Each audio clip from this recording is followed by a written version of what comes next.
Hello everyone, how are you? So let's start the class. Start करते हैं। देखिए, आज हम बहुत ही अच्छी क्लास के बारे में बात करने वाले हैं that we have been waiting for a long. मुझे खुद भी इंतज़ार था इस क्लास का कि मैं आपको इस चीज़ के बारे में बताऊं। तो आज की क्लास है हमारी वेरी इंपॉर्टेंट, जो है बी के बारे में। I have written here be के बारे में आज हम जानने वाले हैं। बी अकेला ऐसा वर्ड है इंग्लिश के अंदर जो एक्टिव और पैसिव दोनों ही जगहों पर इस्तेमाल होता है। एक्टिव की 20% 30% सेंटेंसेस इससे बनते हैं और पैसिव वॉइस में एक भी सेंटेंस बगैर इसके नहीं बनता। तो मीन्स इंग्लिश बिना इसके लंगड़ी है, अपाहिज है। ये आपको ज़रूर आना चाहिए, ठीक है। सो आज अगर आपने बी की क्लास को ढंग से किया तो आज के बाद आपको बी में कभी भी कोई प्रॉब्लम नहीं होने वाली, I am sure. So let's study from the beginning. आप लोगों ने पहले भी इन चीज़ों को पढ़ा है। आपने हिंदी में कारक पढ़े होंगे, कर्ता ने, कर्म को, करण से, संप्रदान के लिए, अपादान में, पेपर, वो हिंदी में थे। अभी इंग्लिश में भी ऐसी चीज़ें आती हैं जो अपना रूप बदल बदल करके आती हैं। कई बार हम समझ ही नहीं पाते कि जी ये है क्या, ठीक है। जैसे फिल्मों के अंदर होता है ना, मूवीज़ के अंदर होता है कि एक्टर जो है वो अपना रूप बदल करके आता है और विलन नहीं पहचान पाता। आप तो उसे पहचान लेते हैं कई बार। तो आज मैं यहाँ पर एक सेंटेंस लिखूँगा और आपको बताना है कि आप एक्टर हैं या विलन। मतलब आपको बताना है कि उस लाइन के अंदर, सेंटेंस के अंदर बी कहाँ पर है। तो मैंने एक सेंटेंस लिखा यहाँ पर, my father is a doctor, ठीक है। My father is a doctor. बताइए इस लाइन में बी कहाँ पर है? तो बी आपको दिखाई दे रहा है? Yes, my father is a doctor. नहीं दिख रहा? यस, मैं बता देता हूँ। तो मुझे पता लग गया कि ज़्यादातर जो हैं वो विलन हैं, एक्टर कम ही है हमारी क्लास में। नो प्रॉब्लम, अब आपको एक्टर बना करके मानेंगे हम। You will be the hero, ठीक है। तो यहाँ पर मैंने बता दूँ आपको कि प्रेजेंट में जो होता है बी का रूप वो होते हैं इज़, एम और आर। प्रेजेंट में एज एम आर जो होते हैं वो बी का ही रूप होते हैं। अब आप कहेंगे जी हमने एज एम आर पहले भी पढ़े हैं। तो पहले एज एम आर क्या पढ़ा था वो मैं आपको बता दूँ। पहले हमने जो एज एम आर पढ़े थे उनमें एक्शन के साथ आई एन जी आती थी। यहाँ पर एक्शन ही नहीं है, ठीक है। पहले जो हमने एज एम आर पढ़े थे उनमें एक्शन के साथ हम लोग आई एन जी लगाते थे, जैसे I am going, you are playing, he is coming, इस तरीके से। यहाँ पर कोई आई एन जी आएगी ही नहीं क्योंकि कोई क्रिया है ही नहीं बाद में। तो यहाँ पर किस तरीके से यूज़ करेंगे वो मैं आपको बता देता हूँ। तो मैंने आपको एक क्लास पहले पढ़ाई थी जिसमें आपने नो एक्शन के बारे में पढ़ा था। नो एक्शन मतलब जिन लाइनों में कोई क्रिया नहीं होती उन्हें आप नो एक्शन बोलते हैं। तो जिन लाइनों में कोई क्रिया नहीं होती उसमें 5 चीज़ें आती थी, नेम्स, रिलेशन, ऑक्यूपेशन, क्वालिटी और कंडीशन। इन 5 चीज़ों को आप हमेशा नो एक्शन की कैटेगरी में गिनते हैं जिनकी बातचीत एज एम आर से होती है। जिस दिन मैंने पढ़ाया था आपको बताया था कि आपको नेक्स्ट एपिसोड में बताएंगे इनका नाम क्या है। तो आज वो दिन आ गया है कि मैं आपसे कह सकता हूँ कि नो एक्शन की बातचीत जिन एज एम आर से होती है वो बी का ही पार्ट होते हैं। The things which we are using here for the no action is the part of be in present. वो प्रेजेंट में बी का ही पार्ट होते हैं जिन्हें हम प्रेजेंट में नो एक्शन के लिए इस्तेमाल करते हैं। जैसे for example, my brother is a teacher, ठीक है। My brother is a teacher, he is your uncle, ठीक है। इस तरीके से बता सकते हैं। तो उसमें नेम्स भी हैं और रिलेशंस भी हैं, इस तरीके से बताएंगे। तो प्रेजेंट में जो बी का रूप होते हैं वो क्या होते हैं, इज़ एम आर ही रिप्रेजेंट करते हैं। अगर आप सवाल पूछेंगे तो इज़ एम आर को पहले रख देंगे, क्वेश्चन बन जाएगा। जैसे क्या वह तुम्हारा भाई है, तो इज़ ही योर ब्रदर, वह मेरा भाई है, ही इज़ माई ब्रदर। क्या तुम उसके भाई हो, आर यू हिज ब्रदर, वह तुम्हारा भाई नहीं है, he is not your brother. ठीक है, तो ये प्रेजेंट में इस्तेमाल होता है इस तरीके से।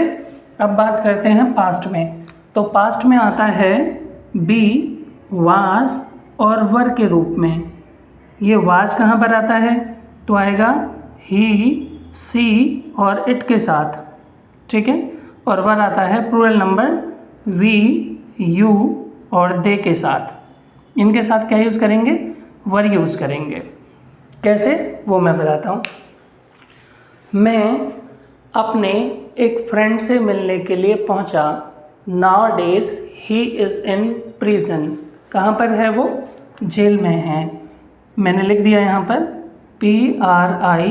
PRISON, prison. ठीक है, जेल में होता है वो कौन कहलाता है, प्रिजनर। ठीक है, तो आजकल वो जेल में है। जब मैं उससे मिलने के लिए पहुंचा तो मैंने उससे पूछा, मैंने कहा यार तुम तो बहुत बढ़िया डॉक्टर थे, तुम यहाँ कैसे आए, क्या ऐसी गलती हुई तुमसे जो यहाँ आना पड़ा। ठीक है, तो यहाँ कैसे आना हुआ, इसे इंग्लिश में बोलते हैं how come you are here. क्या बोलते हैं, how come you are here. उसने कहा यार मेरे से ना गलती हो गई। मैंने कहा क्या गलती हुई, तो कह रहा है मैं हूँ भुलक्कड़। कौन सा लक्कड़, भुलक्कड़। भुलक्कड़ को इंग्लिश में बोलते हैं फॉरगेटफुल। ठीक है, कैसा बंदा है वो, ही इज़ फॉरगेटफुल। मैंने कहा क्या भूल गए आप, कह रहे हैं कि जी जब मैं ऑपरेशन कर रहा था तो उस दौरान मैंने कैंची जो थी, सीज़र, वो अंदर ही पेट के और उसकी स्टिचिंग कर दी। तो जी ये तो बहुत बड़ी गलती हो गई, इसी कारण भाई साहब को जेल में आना पड़ा। तो मैंने उनसे पूछा था ऐसे, यू वर अ डॉक्टर, तो वो क्या कह रहे थे, आई वॉज अ डॉक्टर। उन्होंने ये बोला I was a doctor but now days कुछ नहीं बचा, because he is in prison. जब मैं वहाँ से निकल ही रहा था तो मैंने उससे निकल रहा था तो एक बंदा और मिला मुझे, और मैंने उससे वो पूछा, मैंने कहा यार तुम तो इन्हीं के साथ थे, तुमसे क्या गलती हुई। तो उन्होंने कहा जी मैं भी बहुत अच्छा डॉक्टर था, I was also a doctor. मैंने कहा फिर तुमसे क्या गलती हुई, बोले जी मैं भी भुलक्कड़ हूँ। I am forgetful of things. क्या बोला उसने, I am forgetful of things, का मतलब मैं चीज़ों को भूल जाता हूँ।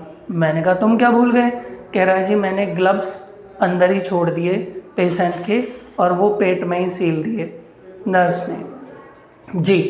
तो जी पता लगा कि जी वो भी आजकल जेल में ही हैं। तो हम जब पास्ट में किसी से पूछेंगे कि जी क्या तुम थे, तो वर यू, क्या बोलेगा, वर यू।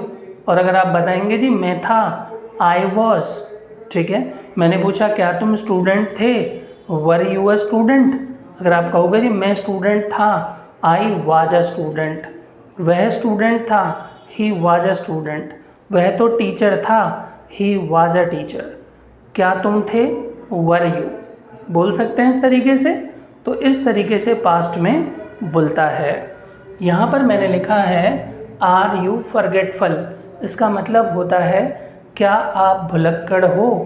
आपने कहा I am forgetful of names, का मतलब होता है कि जी मैं नाम भूल जाता हूँ, मुझे नाम याद नहीं रहते। नेक्स्ट लिखा हुआ है I am forgetful of mobile numbers, कि जी मुझे मोबाइल के नंबर्स भी याद नहीं रहते हैं। पहले तो रहते थे बट अब याद नहीं रहते। अब हर किसी को याद रहते भी नहीं है मोबाइल नंबर्स। पहले तो टिप्सों पर होते थे ना, आजकल कई बार अपना नंबर भी हमें याद नहीं रहता है अगर आपने नया लिया है तो। ठीक है, तो हमें याद रखने की जो क्षमता थी हमारी, वो गूगल ने, स्मार्टफोन ने कम कर दी है। I am forgetful of mobile numbers, address याद नहीं रहते, चीज़ें याद नहीं रहती, तो I am forgetful of things, इस तरीके से बता सकते हैं। तो पास्ट में इस तरीके से बी का इस्तेमाल होता है।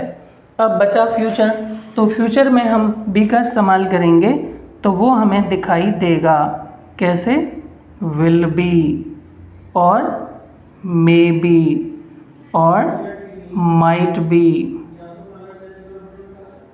ठीक है, फिर हमें वो दिखाई देगा।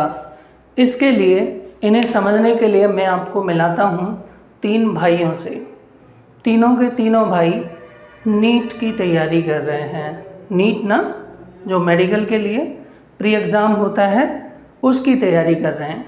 तो पहला जो बच्चा है वो बहुत इंटेलिजेंट है, he is very intelligent, he is hard working, बहुत मेहनती है वो, ठीक है।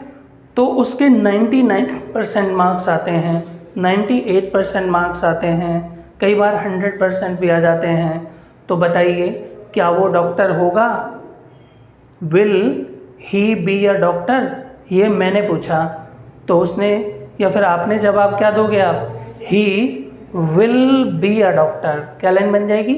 ही विल बी अ डॉक्टर, वह पक्का डॉक्टर होगा। जो इतना इंटेलिजेंट है, जो इतना मेहनती है, तो वो तो डॉक्टर ही होगा। No problem is there. Second, यहाँ पर दूसरा जो भाई है उसके 75 और 80% मार्क्स आते हैं। तो उतना मेहनती तो नहीं है, लेकिन 80% भी बिना मेहनत के नहीं आते। तो he is also intelligent, he is also hard working, but 100% sure नहीं है हम। तो ही मे बी अ डॉक्टर। क्या बोल देंगे? He may be a doctor. Next line है थर्ड भाई जो है उनका, और वो भाई जब एग्ज़ाम के लिए अपना फॉर्म भर रहा है तो उसने पूछा, भाई साहब मेरे नाम की स्पेलिंग बताना। अब बताइए, जिस बंदे को अपने नाम की स्पेलिंग नहीं पता, क्या वो डॉक्टर होगा? शायद ही, मुश्किल ही, मना कर दो बेशक।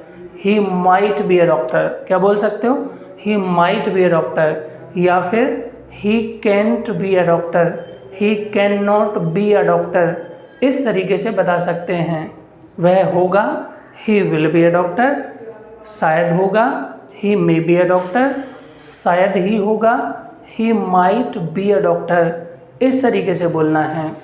अगर मैं आपसे पूछूं कि आप क्या बनना चाहते हो, तो लाइन बनेगी what do you wanna be.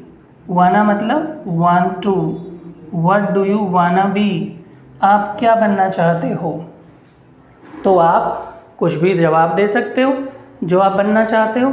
आप बता सकते हो आई wanna B dash dash dash. जैसे I wanna be a businessman,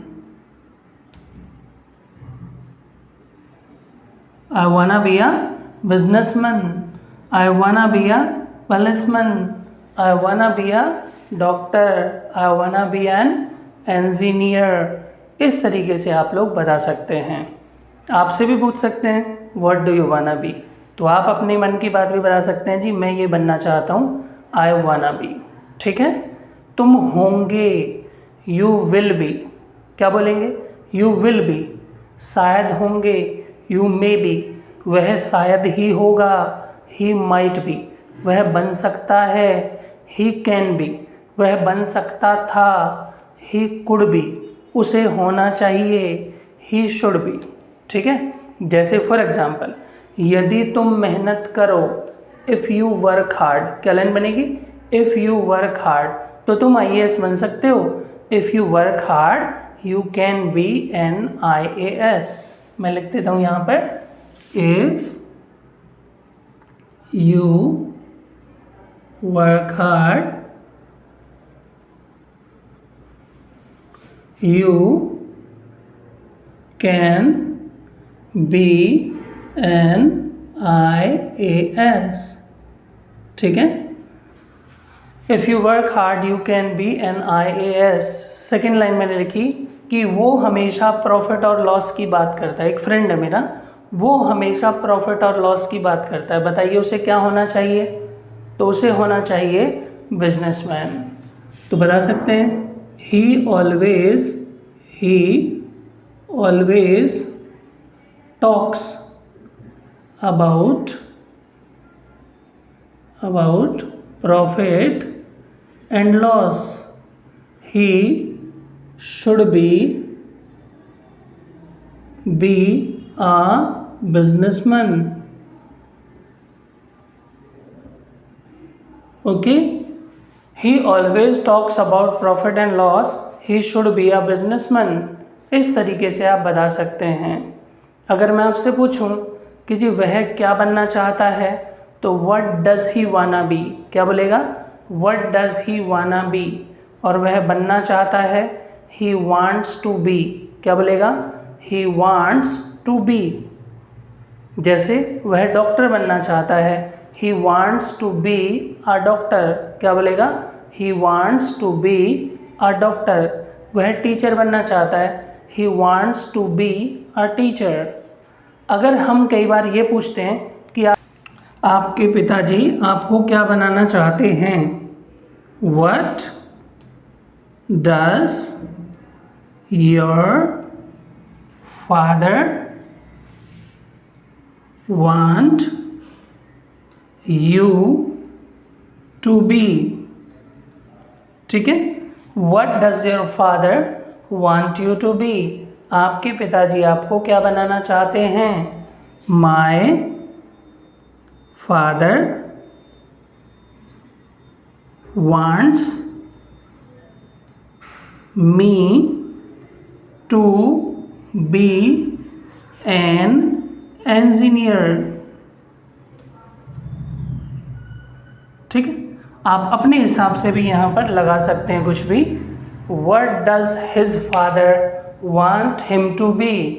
His father wants him to be a businessman. His father wants him to be a cricketer. Her father wants her to be a wrestler. इस तरीके से आप बता सकते हैं कि जी आपके पिताजी आपको क्या बनाना चाहते हैं और क्या बनाना चाहते थे। तो what does की जगह did. What did your father, what did your brother want you to be? तो आंसर में सेकेंड फॉर्म आ जाएगी, माई ब्रदर वांटेड मी। ठीक है, जब पास्ट में पूछेंगे what did your brother want you to be, want you to be, तो आप जवाब में क्या बोलेंगे, my brother wanted me to be an engineer, a doctor. कुछ भी आप बता सकते हैं, जो भी प्रोफेशन आपको पसंद हो, इस तरीके से। अब आज के टाइम पर होता क्या है, इंसानों की तुलना जानवरों से की जाती है कई मामलों में। ठीक है, मैं आपको बता दूं कि कहाँ कहाँ पर तुलना की जाती है इंसानों की जानवरों से। एक्चुअली में हुआ क्या कि एक जगह पर लड़के वाले और लड़की वाले, वर पक्ष और कन्या पक्ष दोनों बैठे हुए थे और शादी की बात हो रही थी। तो वहाँ पर लड़के वाले लड़के की तारीफ़ कर रहे थे और लड़की वाले अपनी बेटी की तारीफ़ कर रहे थे। तो उन्होंने कैसे कैसे बताया, वो मैं आपको थोड़ा सा एग्जाम्पल से बता रहा हूँ। डोंट टेक इट लिटरली, इसे ज्यों का त्यों मत लेना। ठीक है, सभी पात्र काल्पनिक हैं। नेक्स्ट, मैंने यहाँ पर लिखा, लड़के वालों ने बोला he is as FAITH faithful as dog, कि जी लड़का इतना वफादार है जैसे डॉग, लड़का डॉग की तरह, कुत्ते की तरह वफादार है। ठीक है, लड़की वालों ने कहा she is as DOCILE docile, DOCILE एक ही है, दोबारा से लिख देता हूँ। She is as DOCILE docile as cow, कि जी लड़की जो है वो गाय की तरह बिल्कुल शरीफ है, सींग नहीं मारती है। तो she is as docile as cow. फिर लड़के वालों ने बोला जी he is as BLACK black as crow, negro. ठीक है, या फिर कुछ और भी लगा सकते हैं, इट्स अप टू यू। और लड़की वालों ने कहा जी हमारी लड़की इतनी सुंदर है जैसे परी, सी इज़ एज प्रेटी एज इल्फ या फिर एंजल। ठीक है, सी इज एज प्रेटी एज इल्फ या फिर एंजल। ठीक है, इस तरीके से बता सकते हैं। इल्फ कोई यूज़ कर लें, शॉर्ट है। सी इज एज प्रेटी एज इल्फ, तो आप बता सकते हैं लड़के वालों ने बोला कि जी हमारा लड़का भी इतना सुंदर है जैसे परा नहीं, उसे बोल सकते हैं आप ही इज